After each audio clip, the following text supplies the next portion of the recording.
नमस्कार साथियों, एक बहुत बड़ी न्यूज़ है और एक बहुत अच्छी न्यूज़ है कि भारत के जो कूटनीति की तारीफ़ करता था, अमेरिका करता, रशिया करता और यूरोप के काफ़ी देश करते थे कि भारत की कूटनीति बहुत अच्छी है। तो उसका आज मैं लाइव एग्ज़ाम्पल आपके सामने रखता हूँ कि आप तारीफ़ ही नहीं करते भारत की कूटनीति की। भारत की कूटनीति बहुत अच्छी है और जो मौत के मुँह में जाकर भी अपनी हक की लड़ाई लड़ सकता है, वह भारत सरकार और भारत की कूटनीति है। इसका एग्ज़ाम्पल ये है कि आप पिछले कई दिनों से देख रहे होंगे कि कतर में हमारी नेवी के 8 ऑफिसरों को पकड़ लिया गया था और उसे वहाँ की कोर्ट ने मौत की सज़ा सुना दी गई थी। भाई यह जासूसी के आरोप में पकड़ा था कतर ने हमारे 8 भारतीयों को और उन्हें मौत की सज़ा सुनाई थी वहाँ पर। तो भारत सरकार से पूछा गया था कि हमारी नेवी के ऑफिसरों को पकड़ लिया गया है, तो उसमें हमारे विदेश मंत्री एस जयशंकर ने बोला था कि हमें इस टॉपिक पर जाँच कर रहे हैं और किस प्रकार से पकड़ा है, हम पूरी रिसर्च करेंगे इस पर और हम बात करने की कोशिश करेंगे कतर की सरकार से। पर हमारी कूटनीति इतनी खतरनाक है कि उनकी मौत की सज़ा देने के बाद भी हम लगातार हमारी लड़ते रहे और उनको समझाते रहे कतर की सरकार को कि ये जासूसी नहीं है।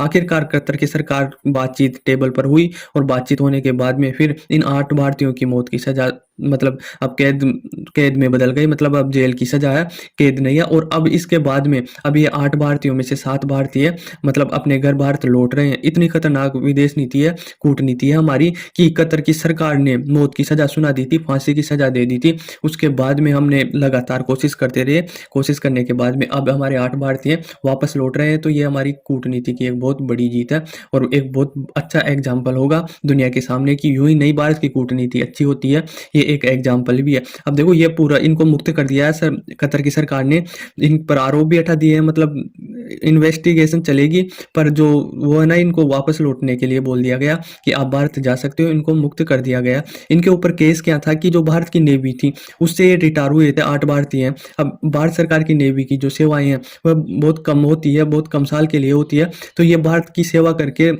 अपनी रिटायर हो गए। रिटायर होने के बाद में एक कतर की एक कंपनी है, दहारा ग्लोबल कंपनी है, तो वह इसको अप्रोच करती है और काम करने के लिए वहाँ कतर में ले जाती है। क्योंकि जो भारत की नेवी से रिटायर होते हैं ना ऑफिसर, इन्हें एक्सपीरियंस पूरा होता है कि किस प्रकार से फंक्शन करते हैं पूरे जहाज, नेवी के जहाज, पनडुब्बी वगैरह, तो इन्हें पूरा एक्सपीरियंस होता है, तो इन्हें अप्रोच जल्दी कर लेती है। तो इसी के सारे कतर की इस कंपनी ने इन 8 भारतीयों को ले गई वहाँ पर और वहाँ पर ले जाकर ये काम करते रहे।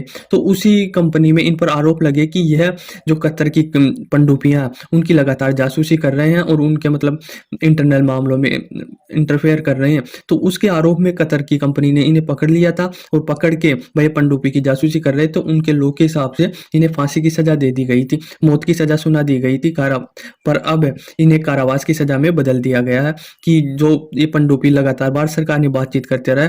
क्योंकि एस जयशंकर से एक इंटरव्यू में पूछा था मैंने, वो इंटरव्यू सुना था कि कतर ने हमारे, क्योंकि स्पेशल ये लोग क्यों जाते हैं, वैसे तो भारत के हर नागरिक स्पेशल है, पर ये भारत की सेना को बिलोंग करते थे, वहाँ के रिटायर ऑफिसर थे। तो भारत सरकार पे इसलिए भी कुछ ज़्यादा दबाव आ गया कि ये भारत की नेवी से है और इन्हें कतर की जो सरकार है उन्हें जासूसी के आरोप में पकड़ लिया गया। तो कहीं ना कहीं दबाव नेवी पर भी लग रहा था, भारत सरकार पर भी लग रहा था कि भारत के नेवी के ऑफिसर ऐसे होते हैं। तो भारत एक कतई बर्दाश्त नहीं कर रहा था, तो लगातार बातचीत कर रहे थे, लगातार एस जयशंकर मीटिंग कर रहे थे। और भाई साहब ये एस जयशंकर है ना, ये भारत का जेम्स बॉन्ड है और ये अलग ही लेवल पर ले गया भारत की कूटनीति को। इससे बड़ा कूटनीति मैंने नहीं देखा, क्योंकि ये कुछ भी बोल देता है जो इसके मन में आता है ना, भाई भारत के खिलाफ ऐसे हो रहा है, तो ना तो ये अमेरिका से डरता है, ना ये यूरोप से डरता है, ना ये चाइना से डरता।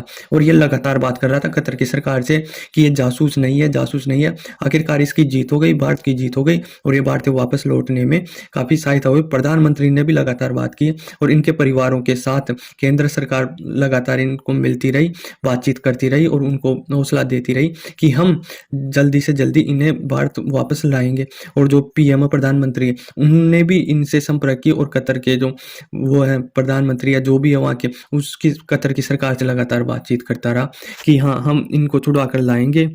और जो इन्हें कतर की फांसी की सजा सुनाई थी, तो वह उस पीरियड में सुनाई थी कि जब इजराइल ने गांजा पर अटैक किया था, तो इस्लाम और ऐसे बटा हुआ था, तो कहीं ना कहीं वो प्रेशर भी कतर पे था कि पहले ही पकड़ लिया था, फिर वो युद्ध स्टार्ट हो गया इजराइल और गांजा का। तो कतर कहीं हमारी जो विदेश नीति है वो इजराइल की तरफ जाती हुई नजर आ रही थी, हम लगातार इजराइल को सपोर्ट कर रहे थे। तो कतर ने कहीं ना कहीं उसका माइंड सेट बना कि वह पकड़े हुए जो ये भारतीय थे 8 नेवी के ऑफिसर, उनको फांसी की सजा दे दी। तो फांसी की सजा देने के बाद में फिर हमारी विदेश नीति और कूटनीति की सहायता से हमारी सरकार दबाव बनाना स्टार्ट कर दी कतर के ऊपर और लगातार बातचीत करना स्टार्ट कर दी, वहाँ पर सबूत पेश किए, पर इस प्रकार से जासूस नहीं है। तो उसके कतर के कोर्ट ने, कतर की सरकार ने ये चीज़ मानी और फिर उनको फांसी की सज़ा से बदलकर कारावास की सज़ा सुना दी और अब वो भारत आ रहे हैं। भारत आने पर मतलब जीत तो हमारी बहुत बड़ी हुई है। लोग कहते हैं ना भाई हमारी विदेश नीति, कूटनीति इतनी अच्छी है, अमेरिका, यूरोप, रशिया सब तारीफ़ करते हैं, तो उसका एक बड़ा एग्जाम्पल ये भी है कि हमने मौत के मुँह में से हमारे सैनिकों को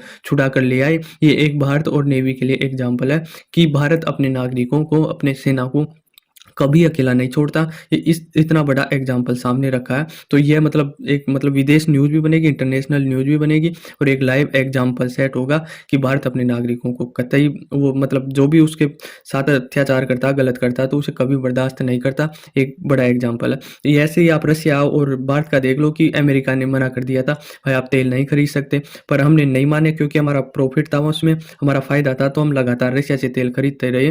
तो ये मतलब जो विदेश नीति और कूटनीति चलती है ना भारत की अलग ही लेवल पर, उसके पुतिन भी काफ़ी ज़्यादा फैन है, काफ़ी बार दर्शा चुके हैं, भाई विदेश नीति अगर भारत की है ना वह कोई नहीं है। भारत पर इतना दबाव डाल रहा है अमेरिका, फिर भी वो अपने हिसाब से चल रहा है। कई बार पुतिन अपने भाषण में बोल चुके कि प्रधानमंत्री नरेंद्र मोदी पर इतना दबाव डाल रहा है वेस्टर्न जो यूरोप है वह और अमेरिका, फिर भी उसके कुछ फ़र्क नहीं पड़ रहा।